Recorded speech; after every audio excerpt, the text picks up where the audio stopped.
The Arctic has become a geopolitical flashpoint where major powers are vying for control in a rapidly changing region. Russia and China are aggressively expanding their presence through joint naval patrols, surveillance operations, and military exercises, including provocative maneuvers just 60 miles from Alaska's coast. China's deployment of 5 research vessels to Arctic waters in September last year marked its largest mission yet, despite having no territorial claims in the region. Meanwhile, Russia continues to dominate with the world's largest icebreaker fleet, launching another nuclear-powered vessel in December.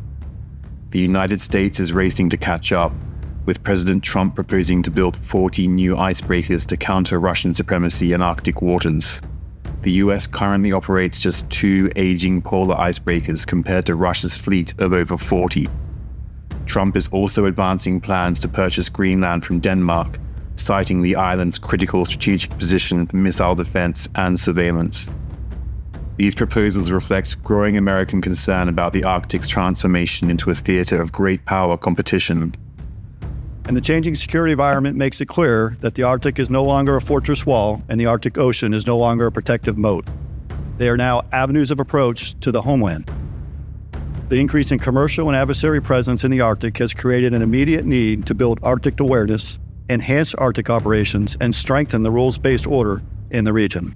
As climate change melts polar ice and opens new shipping lanes, the Arctic's strategic value has soared.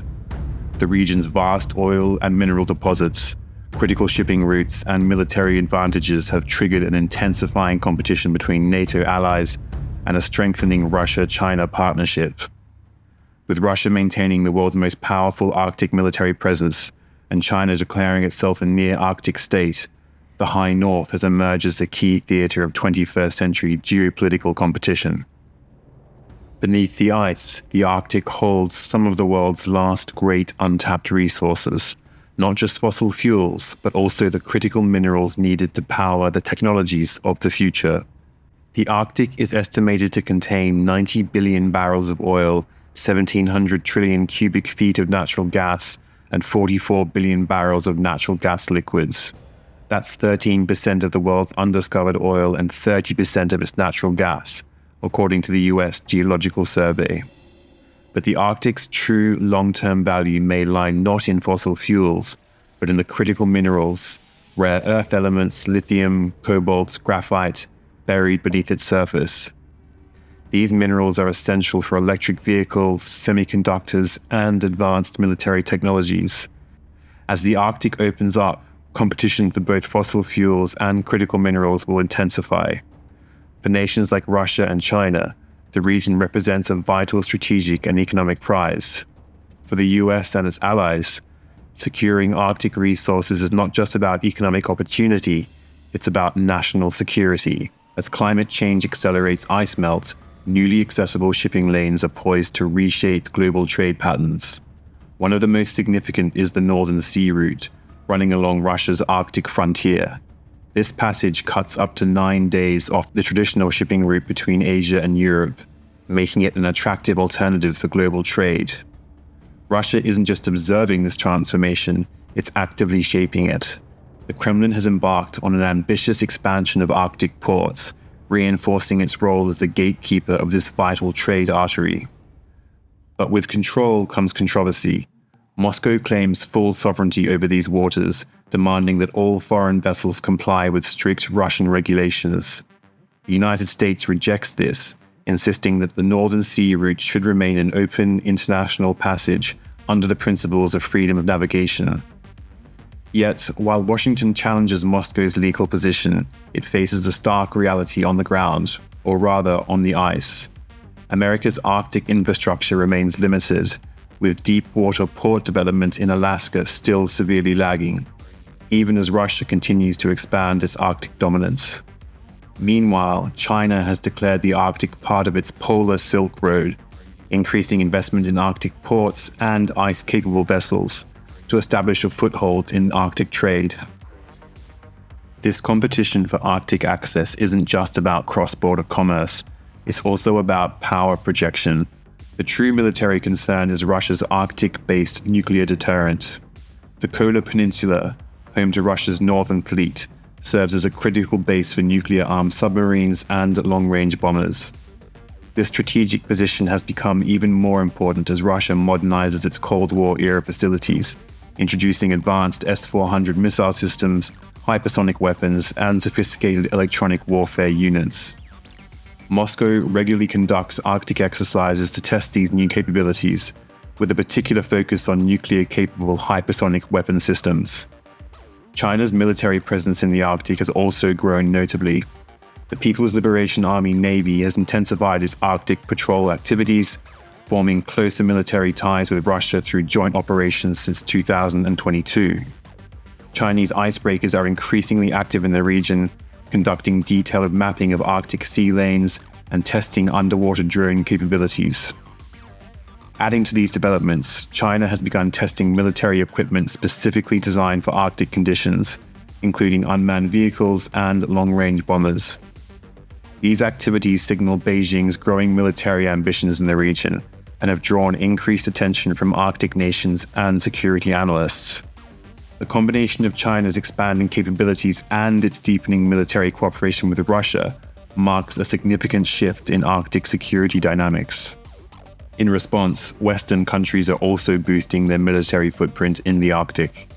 With Finland and Sweden joining NATO, 7 of the 8 Arctic nations are now alliance members. Today, the US and NATO are increasing Arctic defense operations in a number of domains. NORAD is expanding its early warning radar network to monitor Russian and Chinese Arctic activities. NATO is integrating Arctic warfighting capabilities into its planning, conducting joint exercises like Arctic Edge, Northern Edge, and Nordic Response. And the Greenland-Iceland-UK gap is being reinforced to counter Russian naval movements in the North Atlantic. Meanwhile, the United States is actively strengthening its Arctic military presence to counter growing Russian and Chinese influence. The Department of Defense's new Arctic strategy, released in July 2024, aims to boost Washington's regional capabilities through expanded intelligence, surveillance, and reconnaissance operations, utilizing advanced satellite-based early warning systems. The DoD also wants to adapt US military forces for Arctic operations, including enhanced cold weather training programs and the deployment of specialized Arctic units, while prioritizing missile defense capabilities.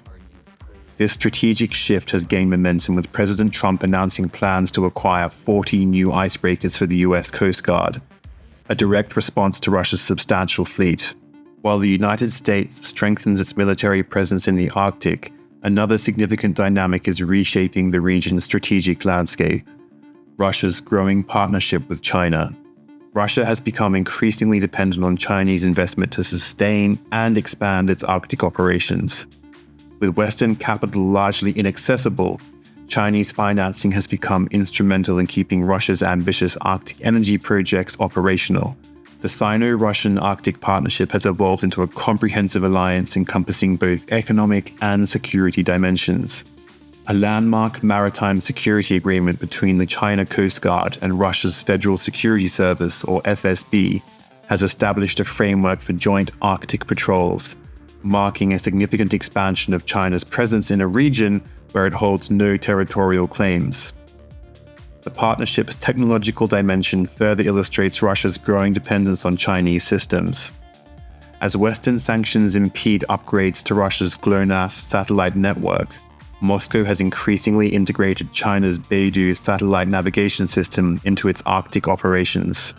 This system now supports crucial functions including military coordination, missile targeting, and northern sea route management. The 2023 agreement to expand satellite ground stations in the Russian Arctic has enhanced Beijing's capacity to monitor both military movements and resource extraction activities in the region. The Arctic is no longer just a frozen expanse, it is an emerging battleground for economic, military, and strategic dominance. With Arctic ice melting 4 times faster than the global average, the race for control is intensifying.